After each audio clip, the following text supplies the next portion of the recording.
వరంగల్ జిల్లా నర్సంపేట ప్రభుత్వ వైద్యశాల భవనం ప్రభుత్వ వైద్య కళాశాల ప్రారంభం కొరకు హెలికాప్టర్లో నర్సంపేట హెలిప్యాడ్ కు చేరుకున్న రాష్ట్ర వైద్య ఆరోగ్య కుటుంబ సంక్షేమ శాఖ మంత్రి దామోదర రాజనరసింహ, రాష్ట్ర రెవెన్యూ, హౌసింగ్, సమాచార పౌర సంబంధాల శాఖ మంత్రి పొంగులేటి శ్రీనివాస్ రెడ్డి, రాష్ట్ర అటవీ పర్యావరణ దేవాదాయ శాఖ మాత్యులు శ్రీమతి కొండ సురేఖకు నర్సంపేట నియోజకవర్గ శాసనసభ్యులు దొంతి మాధవరెడ్డి, రాష్ట్ర ప్రభుత్వ chief whip Ramchandru Naik, MP Balram Naik, MLC Baswaraju Saraiah, ఎమ్మెల్యేలు డాక్టర్ మురళి నాయక్, కెఆర్ నాగరాజు, నాయని రాజేందర్ రెడ్డి, జిల్లా collector doctor Satyasharada, DME Vani, DCP Ravinder, RDO Krishnaveni, corporation చైర్మన్లు తదితరులు పుష్పగుచ్చాలు ఇచ్చి ఘన స్వాగతం పలికారు.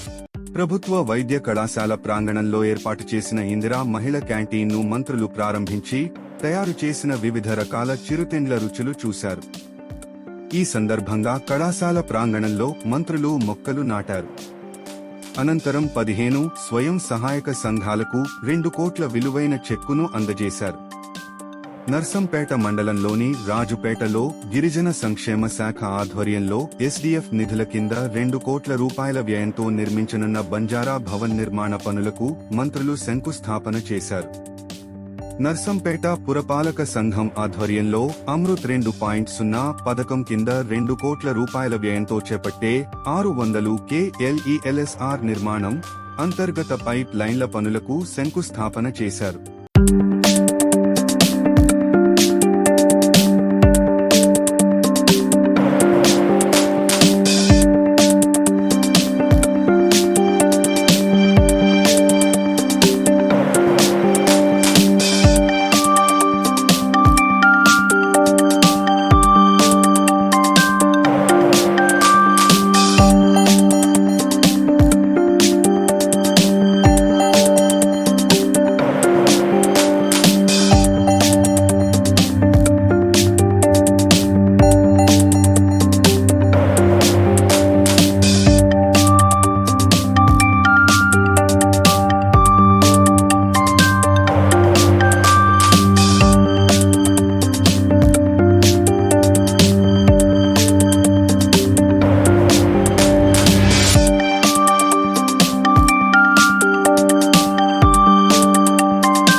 అది తప్పకుండా ఈ మధ్య కాలంలో ఆ యొక్క పాఠశాలకి ఇంటిగ్రేటెడ్ ఆ యొక్క కాంప్లెక్స్ కి పునాది వేసే కొరకు అవకాశం కల్పించాలని చెప్పి ఈ సందర్భంగా మీ ద్వారా వారికి విజ్ఞప్తి చేస్తాం.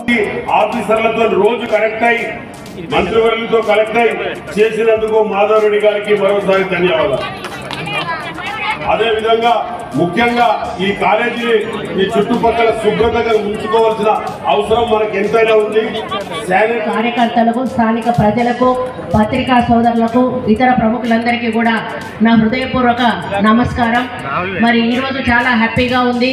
ఒక మారుమూల ప్రాంతంలో ఒక మంచి మెడికల్ కాలేజ్ ప్రభుత్వం తరఫున ఏర్పాటు చేస్తూ మరి నిరుపేదలకు వైద్యం అందించే దిశగా దీన్ని ముందుకు తీసుకుపోవడానికి మా చేతుల మీదుగా ఈ కార్యక్రమం జరిపించడం మా అదృష్టంగా భావిస్తా ఉన్నాను.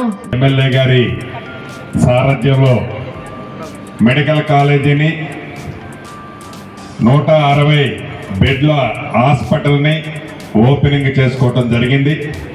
మొదటి బ్యాచ్గా 50 మంది అడ్మిషన్ కూడా అయింది. రాబోయే కొద్ది రోజుల్లో క్లాసులు కూడా స్టార్ట్ కాబోతున్నాయి. మీడియా మిత్రులారా, మీ అందరికీ సౌర్యంగా నమస్కరిస్తున్నాను చేతుల నుంచి. 9.5 సంవత్సరాల నిరీక్షణ 2014లో తెలంగాణ రాష్ట్రము మన ప్రాంతము రాష్ట్రంగా మారితే మన తలరాతలు మారుతాయి, అద్భుతాలు జరుగుతాయి, మా పిల్లల భవిష్యత్తు మారుతుంది అనే సంపూర్ణమైన విశ్వాసంతో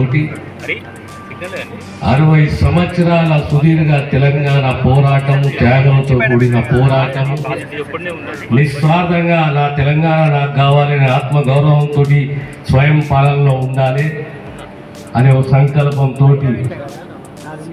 తెలంగాణ రాష్ట్రం తెచ్చుకున్నాము. తెలంగాణ ప్రజలు ప్రజాస్వామ్యాన్ని నమ్మిండ్రు.